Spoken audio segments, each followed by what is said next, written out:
ఈ యొక్క ఇందిరమ్మ ఇళ్ల పురోగతి సమీక్షా సమావేశానికి ముఖ్య అతిథిగా ఇచ్చేసినటువంటి మన ఎమ్మెల్యే రాజనాథ్ గారికి, అలాగే వేదికను అలంకరించినటువంటి స్పెషల్ ఆఫీసర్లకి, ఎంపీడీ వాళ్ళకి, 5 మండలాల నుంచి ఇక్కడ ఇచ్చేసినటువంటి ఇందిరమ్మ కమిటీ సభ్యులకి అందరికీ చంద్రగొండ మండల కాంగ్రెస్ తరఫున ప్రత్యేక ధన్యవాదాలు తెలుపుకున్నాం.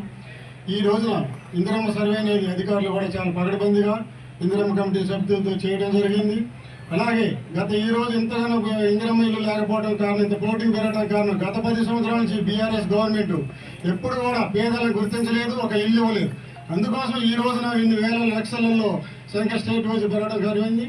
ఆ రోజున మన కాంగ్రెస్ గవర్నమెంట్ ఎన్నికల ముందు ఇచ్చినటువంటి వాగ్దానం మేరకు ఇందిరమ్మ ఇల్లు ఇస్తామని చెప్పిన వాగ్దానం మేరకు ఈ రోజున ఎన్ని రాష్ట్ర అభివృద్ధులు దేంటైనా కానీ, ఆర్థికంగా ఎంత వెనకబడి ఉన్నా కానీ ప్రతి పేదవాడికి ఇందిరమ్మ ఇల్లు ఇవ్వాలనే ఉద్దేశంతో ఈ రోజు ఈ నిర్ణయం తీసుకోవడం జరిగింది.